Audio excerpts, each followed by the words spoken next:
ADC নির্বাচনের ফলাফলের পরে বিজিবির কিছু আশ্রিত গুন্ডা বা বিজিবি বাহিনী কিছু গুন্ডা অতিরিক্ত প্রতিনিয়ত সোশ্যাল মিডিয়াতে সাম্প্রদায়িক উস্কানিমূলক জাতিগত দাঙ্গা লাগানোর আপ্রাণ চেষ্টা চালাইতেছে। এটা স্পষ্ট বহিঃপ্রকাশ আপনার রাজ্যের মিডিয়াগুলি বা বিভিন্ন খবরের চ্যানেল বা বিভিন্ন ফেসবুক সোশ্যাল মিডিয়াগুলি দেখলে আপনার স্পষ্ট তার প্রমাণ পান।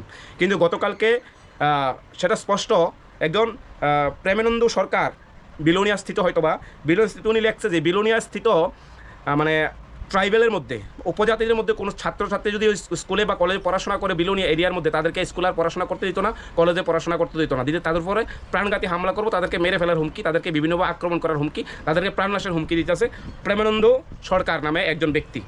ঠিক আছে, এই যে দেখেন স্ক্রিনের মধ্যে স্পষ্ট ওনার ইয়া দিতেছি। এই ভিডিওটা একটু প্রচুর পরিমাণে শেয়ার করবেন, একটু প্রচুর পরিমাণে শেয়ারের দরকার আছে, প্রচুর পরিমাণে ট্যাগ করেন, যে যেখানে পারেন রিপোস্ট করেন, পুনরায় পোস্ট করেন, প্রতিবাদ করেন। এবং এই যে প্রেমানন্দ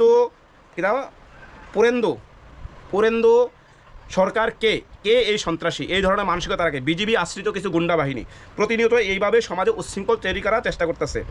সেম আরেকটা ঘটনা হয়েছে বিশ্বজিৎ সরকার সম্ভবত কাকরাবনের বিজিবির নেতা, এই যে বিশ্বজিৎ সরকার, উনিও স্পষ্ট ওনার ছবি স্পষ্ট দিতেছি আপনি, উনিও স্পষ্ট লেখছে যে কাকরাবন মণ্ডলের অন্তর্গত এডিসির 54 নম্বর বুথ সভাপতি দীপঙ্কর দেবনাথের বাড়িতে তীব্রামতাসহ লাল বাঙালি মথার বর্বরচিত আক্রমণে ধৈর্যের পাত যেন না ভাঙে। সাবধান করে দিচ্ছি, প্রার্থীকে ফোন করেছিলাম, সেই সুইচ অফ বাবা, মানে মোবাইল সুইচ অফ করে রেখেছে। মানুষ তোমাকে ভোট দিয়ে পাশে করিয়েছে, নিজের দায়িত্ব বুঝতে এত এলাকাভাবে নিও না, হালকাভাবে নিও না। আমরা কর্মী মার খেলে পাল্টা হবে, দেখি কে আটকায়। তোমার জনজাতির ছেলে মেয়ে কিন্তু যারা তোমার দলের সাপোর্ট অনেকেই কিন্তু কাকরাবন উদয়পুর পড়াশোনা করে।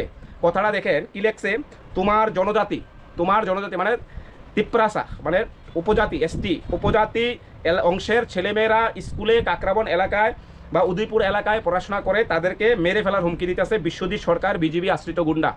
আমি রাজ্যের পুলিশ প্রশাসন এবং সমস্ত সাধারণ মানুষের কাছে একটাই দাবি কমু যে এর আগে সেম পোস্ট করছে বিলোনিয়ার পুরেন্দু সরকার নামে এই ব্যক্তি, সেম পোস্ট আবার করতেছে বিশ্বজিৎ সরকার। তার মানে বিজিবি সরকার যে কতটি উপজাতি প্রেমী। যদি একজন মানুষ হিসাবে রাজনীতি করা হয় তাহলে একজন ছাত্রছাত্রীকে স্কুলে পড়তে দিত না, কলেজে পড়তে দিত না, তাদের প্রাণঘাতী হামলা করবো, তাদেরকে মেরে ফেলার হুমকি দিতেছে সোশ্যাল মিডিয়ার মাধ্যমে। এটা কোন ধরনের রাজনীতি? রাজনীতির ভিতরে হিংসার প্রতিহিংসার এটা সম্পূর্ণ প্রত্যেকটা মানুষে তীব্র নিন্দা করে। এই রাজ্যের মানুষ, প্রত্যেকটা সাধারণ মানুষ এটা তীব্র বিরোধিতা করে। রাজনীতির কারণে কারো হিংসা হোক বা কারোর বাড়িঘর ভাঙাচোরা হোক, কারোর আক্রমণ করা হোক, এটা কোনো সুবুদ্ধি মানুষ সম্পূর্ণ যারা আছে তারা কখনো এই ধরনের কর্মকাণ্ডকে সমর্থন করে না। তবে তারপরেও প্রত্যেকটা রাজনৈতিক দলে বা কোনো কিছু দলে, রাজনৈতিক সাংগঠনিক দলে এই ধরনের উচ্ছৃঙ্খল মানুষ থাকে, এটা অস্বীকার করার কিছু না। বিজেপিতে যেমন থাকে, সিপিএমও তেমন থাকে, তীব্রমতা তো আছে, আইপিএফতে প্রত্যেকটা দলে আছে।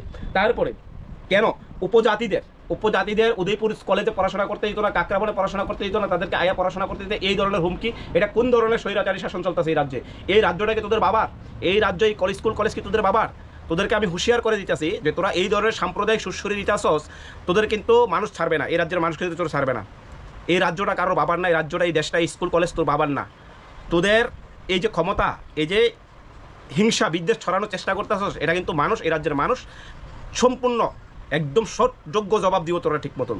তবে আমি রাজ্যের প্রশাসনের কাছে বিশ্বাস করি যে রাজ্যের প্রশাসন এদেরকে শীঘ্রই আইনের আওতায় আনবো এবং এইভাবে যে উস্কানিমূলক বার্তা, জাতীয় উপজাতির মধ্যে দাঙ্গা লাগানোর, হিন্দু মুসলমানদের দাঙ্গা লাগানোর এই যে প্রচেষ্টা, এই যে কিছু বিজিবির আশ্রিত গুন্ডা বাহিনী, একটা মানুষ বিলোনিয়ায় পোস্ট করছে, সেই মানুষ সেম পোস্ট আবার কোন জায়গায় কাকরাবনে করছে, তাহলে তাদের যে কমিউনিকেশন আছে, তাদেরকে হোয়াটসঅ্যাপ ইউনিভার্সিটি আছে, এই জায়গায় শুধু উপজাতিদের মারা, ট্রাইবেলদের মারার কথাই কইতাছে। এটা স্পষ্ট, এই তাদের চিন্তাধারণাতে স্পষ্ট বাইরে আইছে।